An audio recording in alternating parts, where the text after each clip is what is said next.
अध्यात्म विज्ञान कोई धर्म या संप्रदाय नहीं है, ये स्पिरिचुअल साइंस है जो कुदरत के कानून पर आधारित है। ये विज्ञान पूरे ब्रह्मांड के सभी रहस्यों को उजागर करता है और जीवन के सभी पहलुओं को समझने के लिए एक नई दृष्टि देता है। इसी को आर्ट ऑफ विजन कहते हैं, दुनिया को देखने की एक नई दृष्टि, जो अध्यात्म विज्ञानी परम पूज्य स्वामी श्री कमलेशानंद जी के निर्देशन में सनातन सत्य का अनुसंधान कर हमारे जीवन को प्रकाशित करे। जय सच्चिदानंद। कहीं सारे महाशय 82 में दादा भगवान को कहते हैं कि दादा भगवान, आपके पास तो कोई व्हीकल नहीं है, तो एक कार हम आपको देना चाहते हैं। तो दादा भगवान कहते थे, ये कार को मैं कहाँ भागूं, इसको मैं क्या समझूं, ये मेरा काम नहीं। इतनी खुमारी थी, मेरा कहने का मतलब ये है। तो फिर ऐसे काम आ जाते हैं तो व्यक्ति का जीवन क्या हो जाता है, धन्य हो जाता है।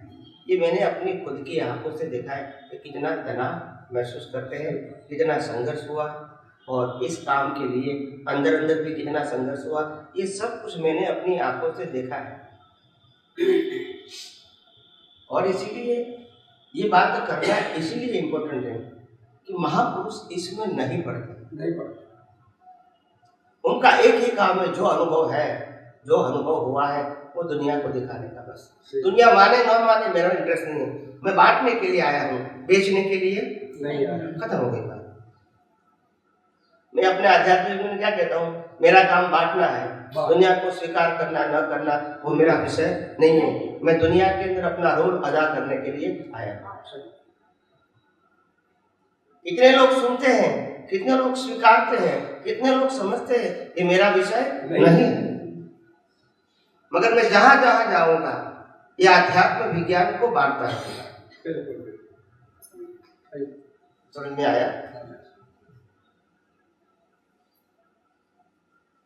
ये इंपॉर्टेंट बात नहीं है कि रामकृष्ण ने अपने पूरे जीवन में 5 व्यक्तियों के सामने भी प्रवचन नहीं किया था। यस और नो? मतलब वो छोटे नहीं हो गए। इसीलिए मैंने कहा कितना सुनता है वो इम्पोर्टेंट नहीं है। अगर आपकी बात में दम होगा तो आज नहीं तो कल भी करोड़ों लोग एक्सेप्ट करेंगे, स्वीकार करेंगे। आज हर रोज टीवी के माध्यम से, अरिहंत चैनल के माध्यम से हर रोज 10 से 11 लाख लोग टीवी में एवरीडे देख रहे हैं। हालांकि इतने लोगों को तो मैं भी पहचानता नहीं, और वही एपिसोड यूट्यूब में आता है, वो भी देखते हैं।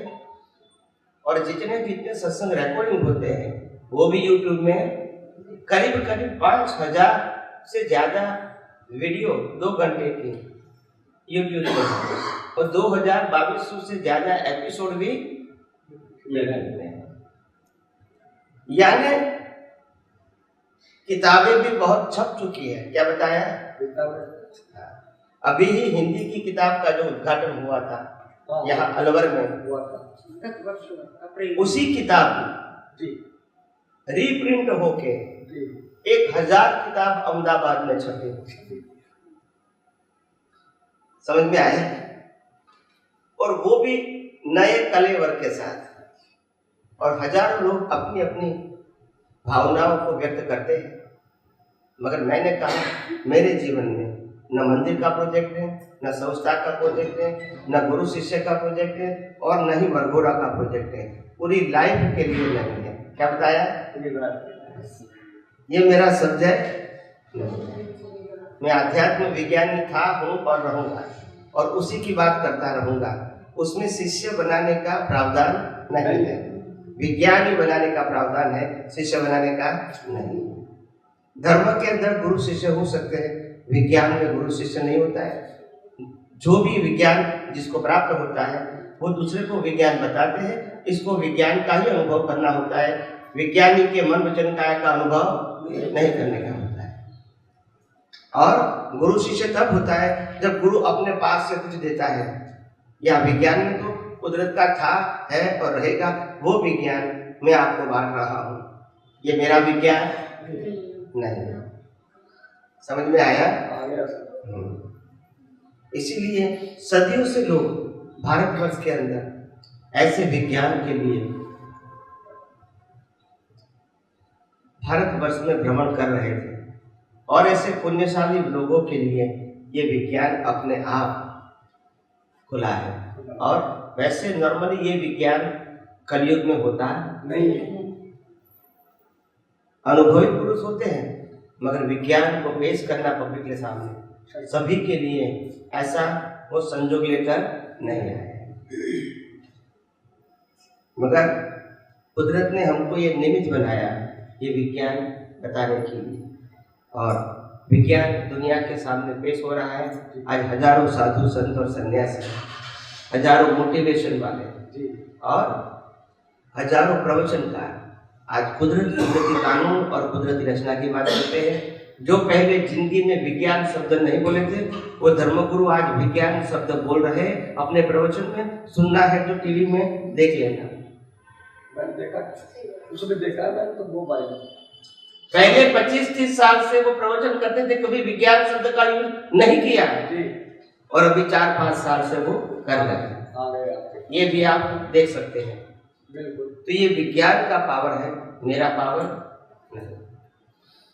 विज्ञान ऐसी चीज है जो सनातन सत्य है, वो दुनिया के थिंकर पीपल को स्वीकारना ही पड़ेगा।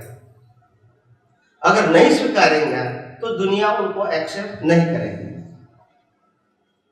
क्योंकि लोग विज्ञान समझ जाएंगे और आप नहीं कहेंगे तो लोग समझेंगे आपके पास कुछ है नहीं। मैंने बार बार कहा कि हम इस दुनिया के अंदर आए हैं। कई लोग कहते हैं कि हमारा जन्म हुआ सुख की प्राप्ति के लिए और पूरे जीवन में मरते दम तक सुख खोजने के लिए ही बिताते हैं। अंत में जो जो चीज में, व्यक्ति में, साधन में, संपत्ति में सुख माना था वो भी छोड़ के जाना है। बोलते नहीं है, बिल्कुल छोड़ के जाना है। तो फिर सुख पाया कि नहीं पाया? नहीं पाया। दिल को जुटाने में दुख, काफी दुख है। समझ में आया? कई महाशय कहते हैं, अभी भी मैं छत्तीसगढ़ जाके आया, एक महाशय ने कहा, अपनी भावना से कहा कि बहुत बड़ी जमीन है, रोड टच जमीन है, स्वामी जी मैं कहता हूँ कोई संस्था यहाँ बनाइए। मैंने कहा आपको जो बनाना हो बनाइए, मेरे पर ये मत डालो, ये मेरा विषय नहीं, आपको जो करना है करो, मेरा आशीर्वाद है। तो कहने का मतलब बड़े बड़े व्यक्ति अभी ये देखते हैं, समझते हैं, सुनते भी हैं, मगर सबकी अपनी अपनी मर्यादा भी होती है और मजबूरी भी होती है, और इसीलिए उसमें हम नहीं जाएंगे। ये सबका निजी मामला है। तो कहने का मतलब सदियों से हम एक इंसान के रूप में, समझदार इंसान के रूप में सुख की प्राप्ति के लिए कई अवतार हमने बिता चुके हैं, अभी तक सुख की प्राप्ति नहीं। क्योंकि सुख की प्राप्ति का जो हमारा रास्ता है वो ही गलत है। क्या है?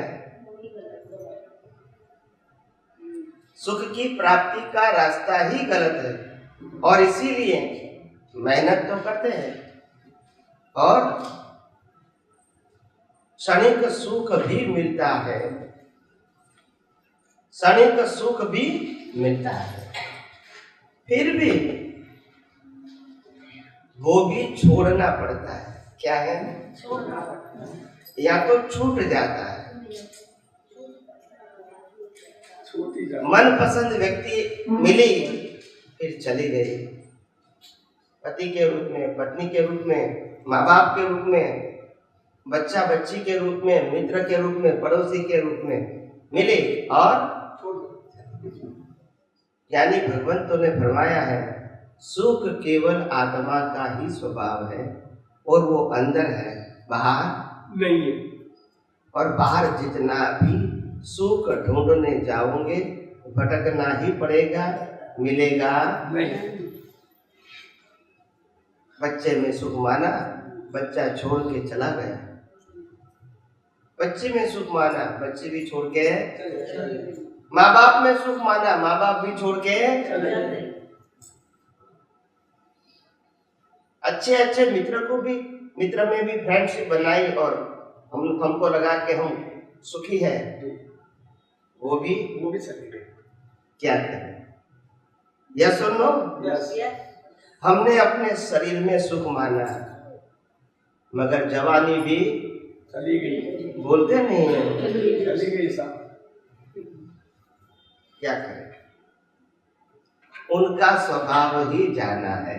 जाना है। क्या है? जाना है। Non stop. क्या बताया? Non stop. सही बात, चली रहा। रुकेगा नहीं।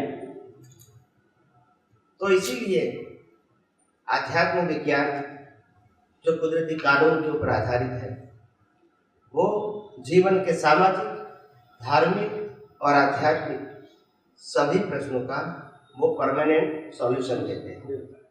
स्वामी जी, अपना सत्संग चल रहा है और बार बार यही आ रहा है कि जो भी कुछ हमारे सामने होता है कुदरत की रचना है, हमारा अपना कर्मों का हिसाब है।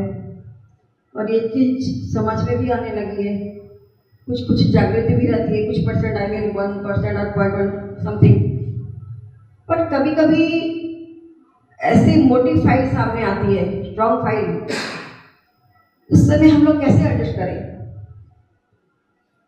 हमें क्या करना चाहिए? क्या वो कुदरती रचना नहीं है? कुदरती रचना है, बट अनएक्सपेक्टेड हो जाता है वो। जैसे राम को वनवास जाना पड़ा, वो एक्सपेक्टेड था? नहीं, अनएक्सपेक्टेड था वो। राम की सीता के उठा गए, वो एक्सपेक्टेड था? नो। कृष्ण भगवान का जन्म जेल में हुआ, एक्सपेक्टेड था? महाभारत करना पड़ा, एक्सपेक्टेड था? नहीं। महावीर को कान में खिला लगाना पड़ा, एक्सपेक्टेड था? नहीं। तो किसके जीवन में एक्सपेक्टेड ही बना हुआ है, अनएक्सपेक्टेड नहीं बना है? वो किसके जीवन में ऐसा है? सबका अनएक्सपेक्टेड ही था। तो उसमें आप भी आ गए, ये कोई नई बात? तो क्या करें, कैसे इसे जागी रखे, क्या रखें इस समय हम लोग? उसको भी कुदरती रचना देखने का प्रयास करो, कुदरती रचना ही है। लेकिन वो अंदर टिक करती है चीजें। भले करें, आपको समझाने की कोशिश करना, सामने वाला व्यक्ति जो कुछ भी करता है, मन से, वचन से या काया से, क्या उसका मन वचन काया उनकी स्वतंत्रता में है? नहीं।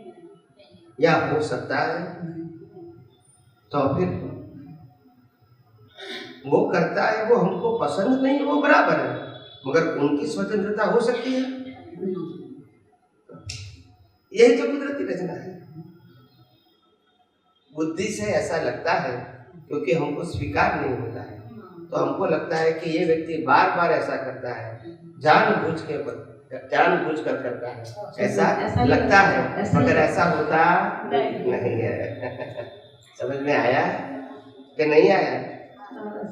हमको लगता है कि ये व्यक्ति कायम के लिए गुस्सा ही करता है, मगर ऐसा नहीं है।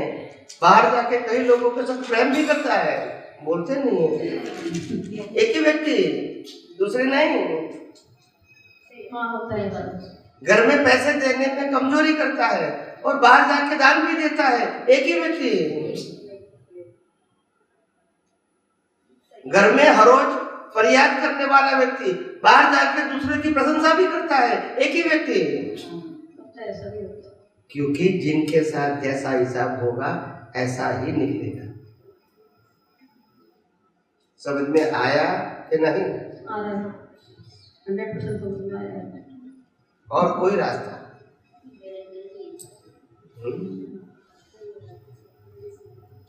हम बचपन से लेके अभी तक जिसे भी हमारा जीवन गया, पूरा संघर्षमय गया। क्या गया? और आज भी संघर्ष चालू है। जीवन ही संघर्ष है। क्या है? और अगर संघर्ष खत्म हो गया तो उत्साह खत्म हो गया। संघर्ष ही हमको जागृत रखता है। अगर सब कुछ ठीक हो गया तो फिर जागृति की जरूरत नहीं। समझ में आया? हाँ।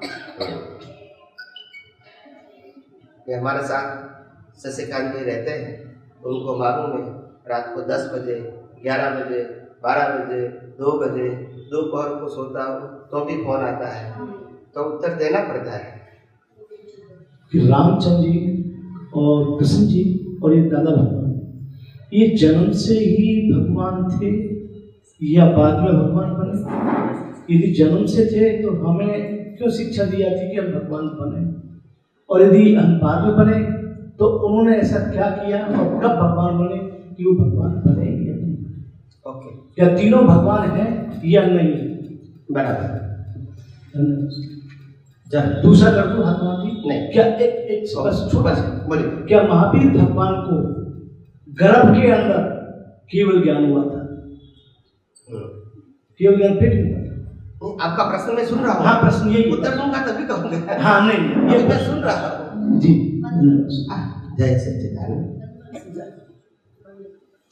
बंद कर।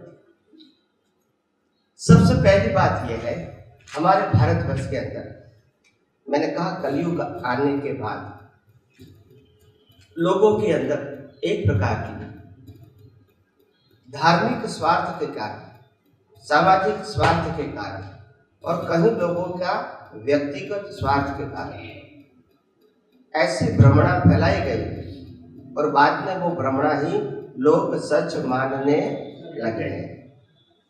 राम हमारे जैसे ही माता के गर्भ में पैदा हुए इंसान थे, हमारे जैसे।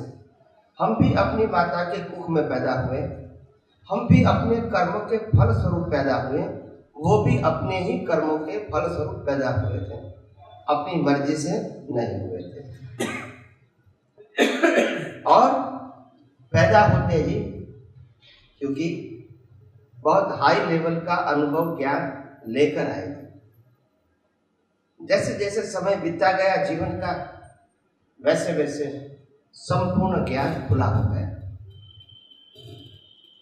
और वो ज्ञान ही भगवान था। मगर क्योंकि उस शरीर में ज्ञान प्रकट हुआ तो लोगों ने शरीर को भगवान मान लिया, क्योंकि ज्ञान दिखता नहीं और जो दिखता है वो ज्ञान नहीं। जो दिखता है उनको तो एक दिन जलाना ही पड़ेगा, और इसको ज्ञान कहेंगे तो फिर ऐसा कहना पड़ेगा कि ज्ञान टेम्पररी है, मगर ऐसा परमानेंट होता है। तो जिसके अंदर, जिस व्यक्ति के अंदर आत्मा की शक्ति प्रकट हो गई तो वो भगवान है, मगर बाहर का शरीर है वो राम है। ये राम अंदर भगवान। लोगों ने कहा राम भगवान, बोलते नहीं है। राम और भगवान दोनों क्या है? राम को जला दिया गया, भगवान मोक्ष में गए, बोलते नहीं है। समझ में आया कि नहीं? महावीर को जला दिया गया, भगवान मोक्ष में गए, मगर लोगों ने राम भगवान और महावीर, राम और भगवान दोनों क्या कर दिया? एक कर दिया। तब से हिंदुस्तान में भ्रांति शुरू हो गई।